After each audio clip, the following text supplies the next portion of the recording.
What's going on, everybody? It is our first episode of the Bucking Hangover. A few days too late. Thankfully, we're not recording like right after the game. If not, I don't know how many f bombs we would have dropped. I'm feeling a little bit better about the game, but let's get right at it. Let's hit that intro.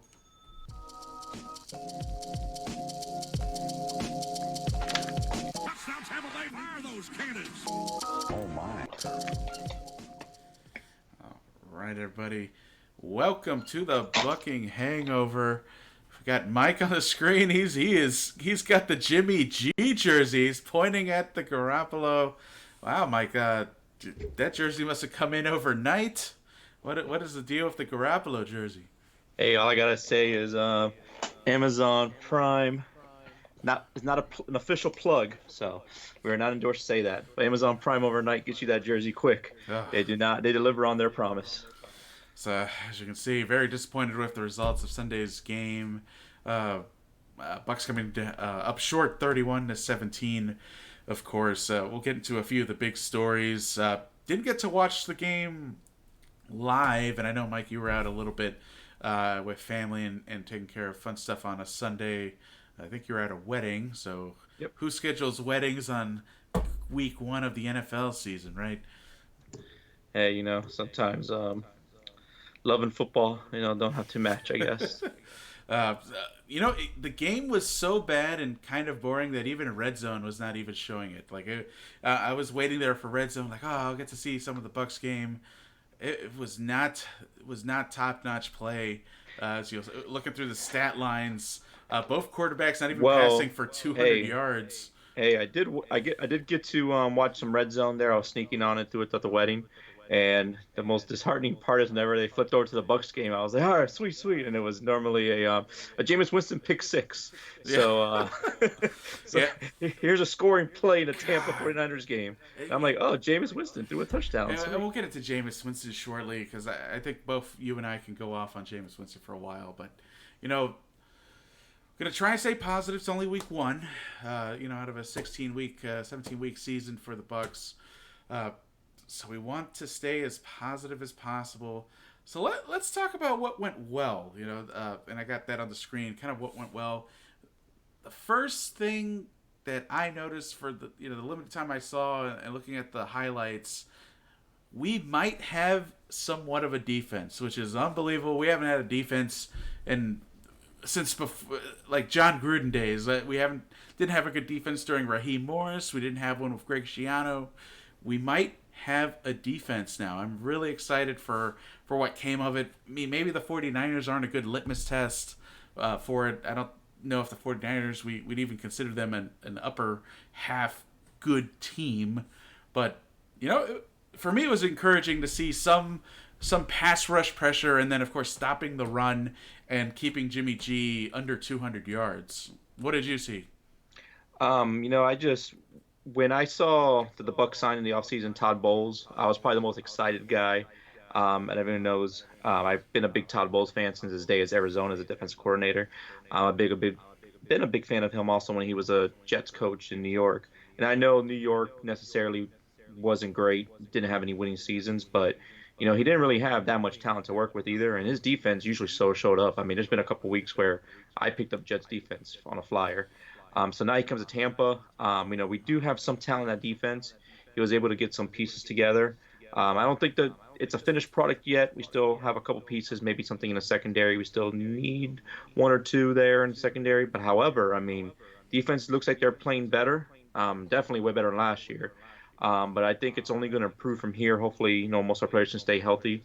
But, with Todd Bowles back there, I think our defense will gradually get better and hopefully come back to that form that we remember back in the 99, 2000, 2001 days where we were top defense in the league, or maybe get up there back to the top five. Right, upper echelon defense. I agree with you wholeheartedly. I think as a fan, I think we do have to be patient, trust the process, right? And again, we'll talk about Jameis Winston a little bit. I think he's definitely the most disappointing part of the game is, we had a defense that stepped up, and then, we have a fourth or fifth year quarterback who's still making the same mistakes from day one in college and high school. So for me, that was really one of the bigger disappointments. Another thing that went well for the Bucs, along with that defense, was we can make field goals. Matt Gay made both extra points, made his one field goal attempt. I'm starting to get to the point that we can trust him a little bit, which is definitely... Let's not jump ahead of ourselves yet. All right, I know. Jump ahead of ourselves yet. But it is a Buccaneers kicker, and he hasn't been in a situation yet where 3 points from tying the game in the fourth quarter, or we're trying to kick a field goal to win. We haven't been there yet, so let's not get ahead of ourselves. But I agree. I am optimistic about him. He had a good preseason, and he looked really good in camp. So I am excited, but being a Buccaneers fan, all the kickers that burned us the past 10 years, I'm not ready to commit to one yet. We're not ready to give him the old Martin Gramatica treatment yet. Exactly. So jury's still out, of course, on Matt Gay, but I'm excited that his kick didn't hooray, doom us. Matt Gay. Hooray, Matt Gay. His kicks haven't doomed us yet or cost us a game, so we appreciate the making the field goal and the extra points. I think third on my what we should celebrate is the emergence, hopefully, of Ronald Jones, really stepping up for the running game. I think the offensive line had a pretty decent game, making running room and protecting Jameis Winston as best they could. But Rojo, averaging almost 6 yards a carry, had 13 on the day, almost getting to that century mark. What do you expect for Ronald Jones the rest of the way? I think he's going to pick up his carries more often. But again, it's all going to depend on how we're playing the game, what the game plan is going to be like. If we're playing from behind, he may not get double-digit carries. He did have 13 carries a game for 75 yards, which was awesome. He also had a catch for 18 yards. So he almost, like you said, almost hit that century mark total for the game in total yardage. Definitely looking like that second-round pick that we drafted a year ago. So far, not a bust. Looking like a terrible bust last year. We were getting ready to anoint him the next bust. It was really disappointing last year. I think part of that was the offensive game plan and Dirk Cutter kind of being involved in the offense. I think a great example is what happened in Minnesota last week with Dirk Cutter cutting plays, calling plays for the Falcons. Never been really impressed with Dirk Cutter. But I'm hoping that Ronald Jones is going to be fitting in with the offensive scheme is Byron Leftwich calling our plays?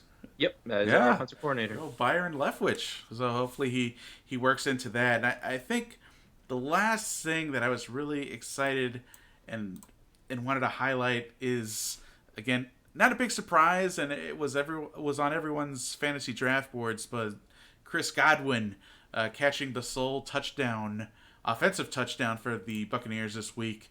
Hopefully more of that to come from Chris Godwin, outperforming all our receivers and even for San Francisco's receivers. Only 3 catches on the day for 53 yards, but he did get that touchdown. How are you feeling about Chris Godwin 1 week into the season? I've been a big fan of Chris Godwin ever since camp, his rookie year. I thought he was a great receiver. I'm not sure why we didn't utilize him as much as we should have. He was a third-year player. I still think we should have used him a lot more last year versus Deshaun Jackson, knowing that even when we signed Deshaun Jackson, I know you remember me saying that was a waste of a pick because Jameis Winston will never be able to hit him in stride. Inaccurate down the field.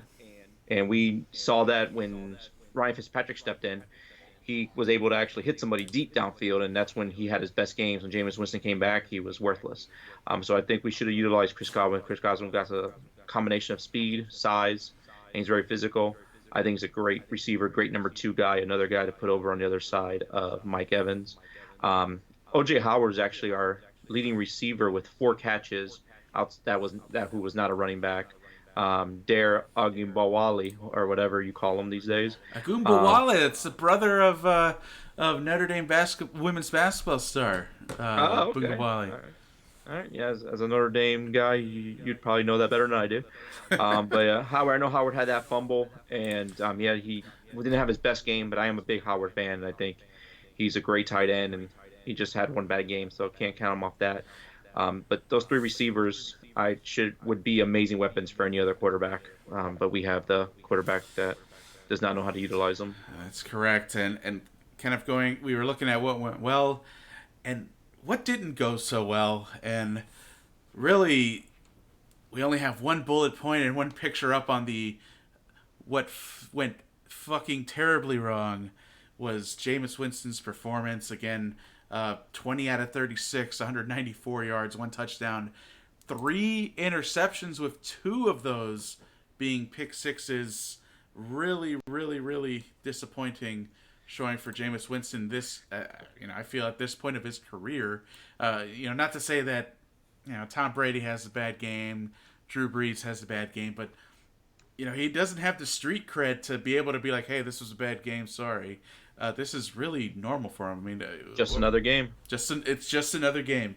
Here's an interesting fact: Jameis Winston's QB rating was actually lower than his Uber rating. Oh wow, that is. So that's very surprising. Great. So what's that Uber rating coming in at? Did you have were you able to find that? Was it in the 2s? Was he a 2-star? Actually, it's the facts here are copyrighted on that. I cannot give that information over the air. That's right. But I can say that the Uber rating surprisingly was was greater than his QB rating. Yeah, so he had a tough day at the game playing quarterback for the Buccaneers, of course. So kind of looking at Jameis Winston again, 20 for 36, 194, 1 touchdown, and. Pick sixes are always backbreakers, but just at the point of the game that they happen, particularly just getting drives started, and they were right into the hands of the defense and right into the end zone. It wasn't like they were running 90 yards down the field that he threw an interception in the red zone. It was right when drives were starting deep in our own territory. Maybe we can give him the benefit of doubt. The jersey colors are very similar. Maybe he saw the white. It's very rare that the Buccaneers wear red in the beginning of the season. It's something new, and I'm not sure what really sparked it. Usually we'll wear white in the heat of the sun. The heat as summer winds down, and we'll get the first game of the year, training camp. We gotta go look at training camp. Are they wearing the white jerseys on offense for training camp? Maybe he just wasn't ready for that for the red jerseys yet.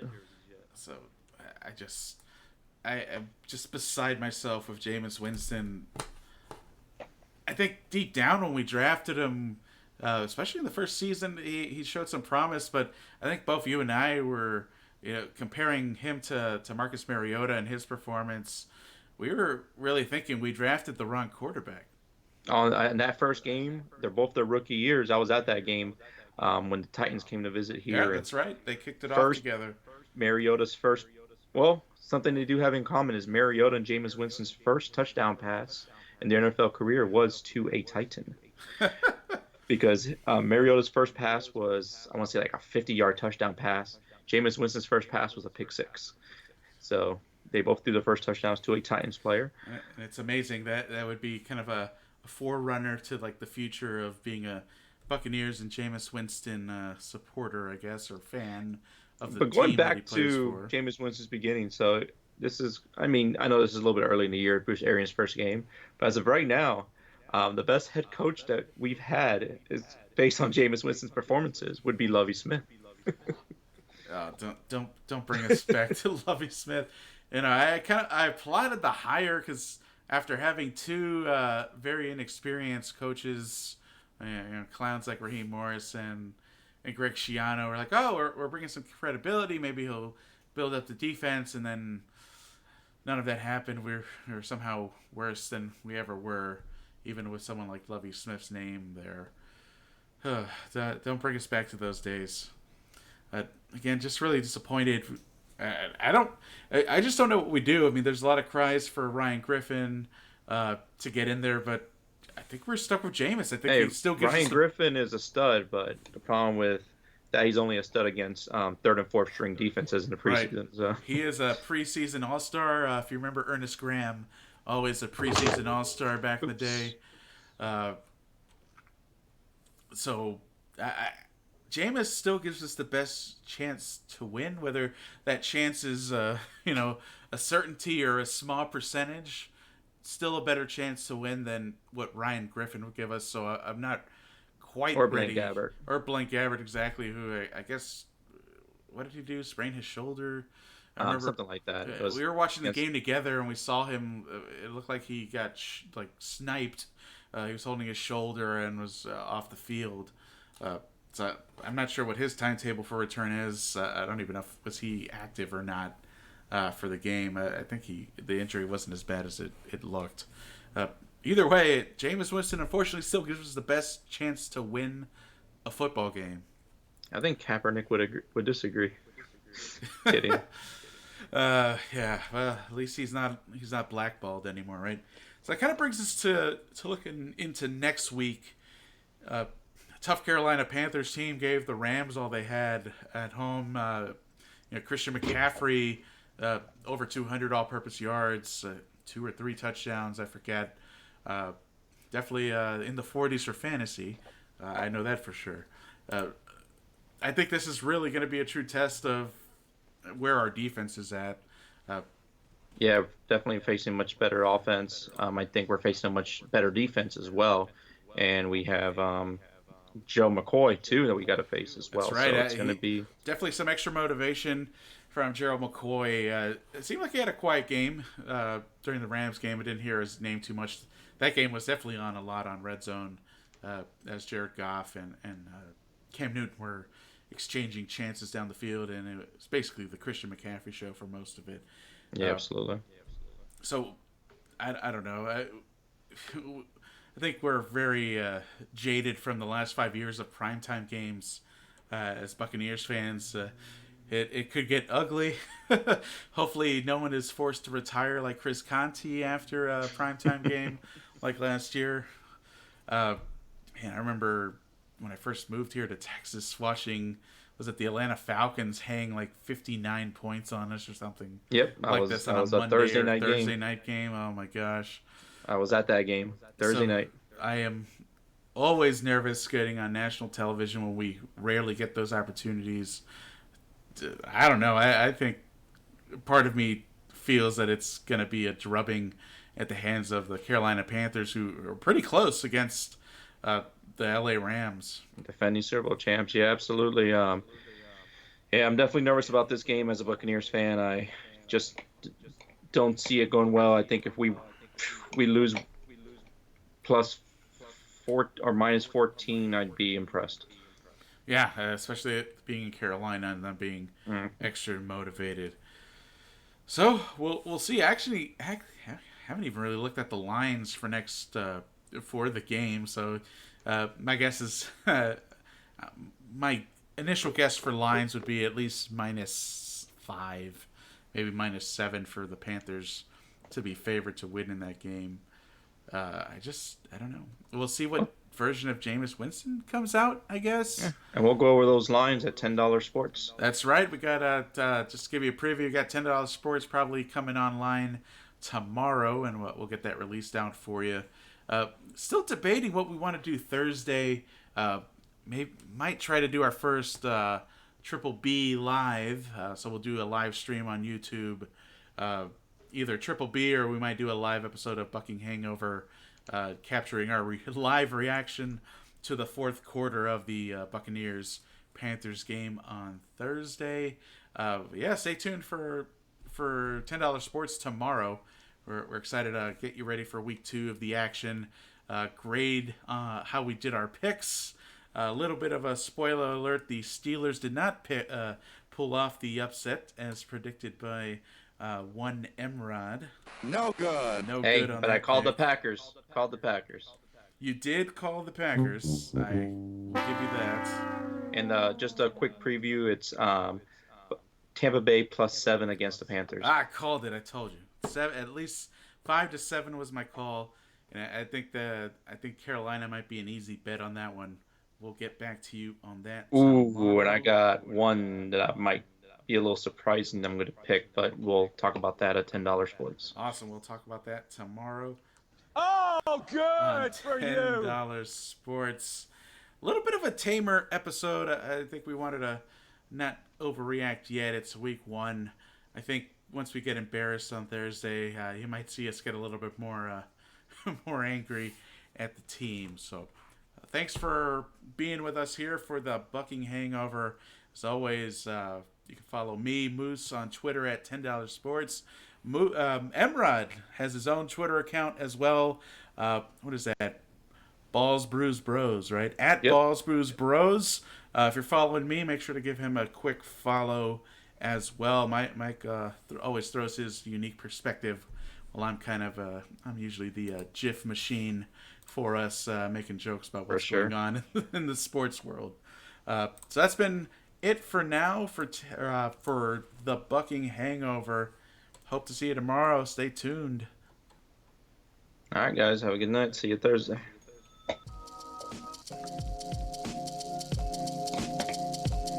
Touchdowns, how they fire those cannons? Oh, my.